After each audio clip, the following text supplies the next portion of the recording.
പ്രതികരണങ്ങൾ വരികയാണ്. ഏതായാലും വലിയ വിവാദങ്ങളൊന്നുമില്ലാതെ അവസാനിച്ചിരിക്കുന്ന ഒരു പുരസ്കാര പ്രഖ്യാപനം എന്ന നിലയ്ക്ക് കൂടി ഈ ഘട്ടത്തിൽ പറയേണ്ടി വരുമെന്ന് തോന്നുന്നു.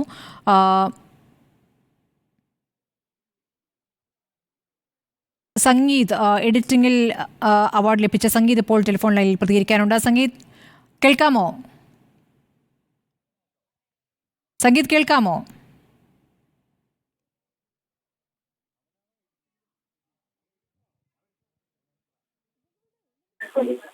കേൾക്കാമോ? ഹലോ. ഹലോ. അഭിനന്ദനങ്ങൾ.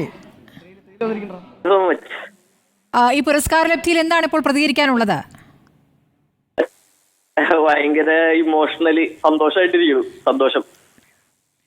ലിറ്റിൽ മിസ് റാവുത്തർ എന്ന സിനിമയുടെ എഡിറ്റിംഗിലാണല്ലോ സംഗീത് പ്രതാപിന് ഇപ്പോൾ പുരസ്കാരം ലഭിച്ചിരിക്കുന്നത്. അതെ അതെ അതെ. ഒന്ന് പറയാമോ? ഒന്ന് എക്സ്പീരിയൻസ് ഒന്ന് പറയാമോ? ഞാൻ ആക്ച്വലി ഭയങ്കര സന്തോഷമാണ്. കാരണം ആ സിനിമ വലിയ മാർക്കറ്റിങ്ങുകൾക്ക് പറ്റിയ പേരൊന്നും ഇല്ലാത്തൊരു സിനിമയായിരുന്നു. എല്ലാവരും ഫ്രഷേഴ്സ് ആയിരുന്നു. ഡയറക്ടർ, അതിന്റെ റൈറ്റർ, അതിന്റെ ലീഡ് ആക്ടേഴ്സ്, ടെക്നീഷ്യൻസ് എല്ലാവരും.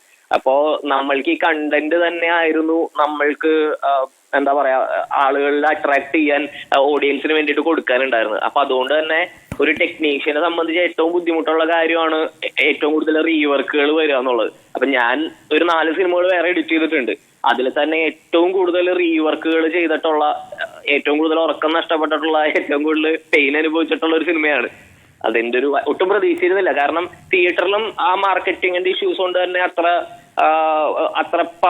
എന്താ പറയാ അത്രത്തോളം അത് ലൗഡായിട്ടുണ്ടായില്ല ആ സിനിമ. അപ്പൊ ഇങ്ങനൊരു വൈകിയാണെങ്കിൽ ഇങ്ങനത്തെ ഒരു സംഭവം കിട്ടുമ്പോ ഭയങ്കര എക്സൈറ്റഡ് ആണ്. സംഗീത്, പക്ഷേ സംഗീതത്തിന്റെ മേഖല അങ്ങ് മാറുകയാണല്ലോ. പ്രേമലുവിലെ അമൽ ഡേവിസ് അല്ലേ ഈ സംസാരിക്കുന്നത്? അതെ അതെ. അമൽ ഡേവിസ് എന്ന് പറഞ്ഞാലേ പ്രേക്ഷകർക്ക് അറിയൂ. ആർക്കും അങ്ങനെ കുറെ പേർക്കൊന്നും എഡിറ്റർ ആണെന്നൊന്നും അറിയില്ല. ഞാൻ എഡിറ്റിംഗ് ആയിരുന്നു എന്റെ പാഷനും ഞാൻ വർക്ക് ചെയ്തിരുന്നൊക്കെ. അഭിനയത്തിലേക്കാണ് ശരിക്കും പറഞ്ഞാൽ ഭയങ്കര ആക്സിഡന്റലി വന്നത്. അപ്പൊ ഇനി എങ്ങോട്ടാണ്? ആണ് ഉടനെ ഉള്ളത് അടുത്തടുത്ത്.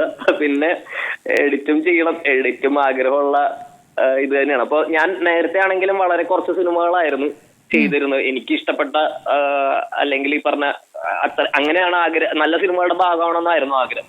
അപ്പൊ ഇനിയും അങ്ങനെ തന്നെ ചെയ്യണം എന്നാണ് ആഗ്രഹം. അഭിനയത്തിലാണെങ്കിലും എഡിറ്റിംഗിലാണെങ്കിലും. അപ്പൊ രണ്ടും ഒരുപോലെ പോകും അല്ലേ? അറിയില്ല. ഒന്നും ഞാൻ പ്ലാൻ പോലൊന്നും അല്ല കാര്യങ്ങൾ നടന്നിട്ടുള്ളത്. അതുകൊണ്ട് വലിയ പ്ലാനുകളൊന്നും ഇല്ല ഇപ്പൊ. ശരി, എന്തായാലും അഭിനന്ദനങ്ങൾ.